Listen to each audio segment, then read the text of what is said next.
Good morning and welcome back to another video, and today we are going to be talking about the empty throne in 907 chapter of One Piece. Let's go. Right, so basically the empty throne, okay? So this is actually in Marijois, which is the main place, or which is on top of the red line, and that's where all the celestial dragons bloody sit. Okay, I think we understand where Marijois is if you're watching this video. So, let's get to the chase. The empty throne. There is dozens of swords beneath it, with all placed into the ground of all the other kingdoms that have basically pledged their loyalty to the world government. Now, near the top, like right in front of the chair, are 20 weapons which the original 20 kings of the world government all placed their swords in front of.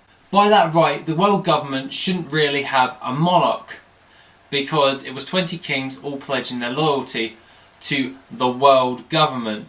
Now, it's kind of funny that they actually all placed their swords in front of a throne. This is absolutely very weird, because I could understand if it was like a statue, like one of those, like a massive stone structure or something that would be representative of the world government, and the representation of it being a throne kind of gives rise to the belief, to me even, that there is someone above the celestial dragons.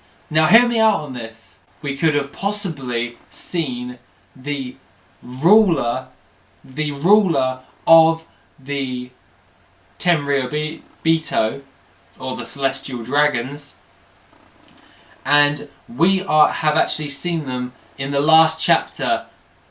Because let's look at this way: the shadowy figure in 906 was looking like he or she was wearing a crown. Now this kind of gives rise to the belief, to me, that whoever could go into that vault, they had to have a very high stature in order to actually go in there and see that massive straw hat. Now I'm going to get into the straw hat in like another video or something. It gives me the idea that that person could very well be the king or queen of the world government, because they could be the actual monarch of that world government. Now take British government and the royal family into consideration for us. We have, like me as a British person, we have our monarch, which is Queen Elizabeth, and she has her royal family. Now, she is technically the ruler of England. Now, then you look at our government, and they are completely pretty much separate, because they pretty much do all the laws and all that stuff, and then our royal family do their thing. Now, what happens if Oda has actually taken kind of a bit of an inspiration for that?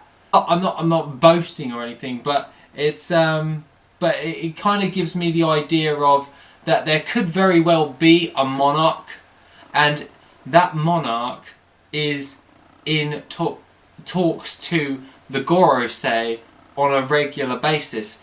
That person who rules the world government sits on that throne, and the Gorosei and the celestial dragons all pledged their loyalty to the world government so they could be celestial dragons.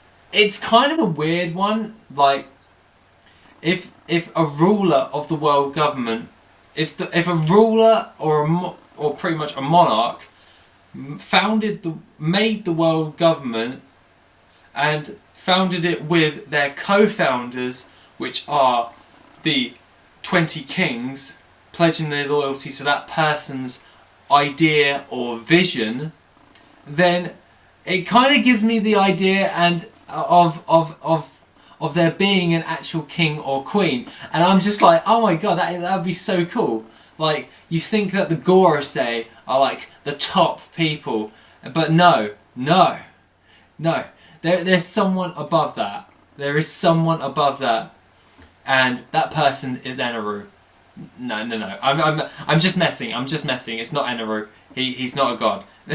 He's just an idiot with a very overpowered devil fruit. That being the case, I found it funny when Stelly was like looking at that throne, and he was like, I want to sit on it. And I was like, just thinking to myself while reading it, I was like, yeah, you're going to sit on that, you're going to get murdered. Like, no way about it, you will get executed for sitting on that throne. But for today's video, I thought it would be a very good idea to entertain the idea that there could be a monarch which works in collaboration with the world government, and that is the person. That person sits on that throne, and the Gorosei and the Celestial Dragons, which, well, the Gorosei are pretty much Celestial Dragons, they pledged their loyalty long ago in the Void Century to make the world government, and that's how they formed it. So I'm going to leave you with that there. Put what you think in the comments down below, and yeah, maybe subscribe or something. I don't know. So that being the case, guys, I'll be bringing out more videos about this chapter throughout the week. Have a lovely rest of the day, and I shall see you in the next video tomorrow. Bye bye.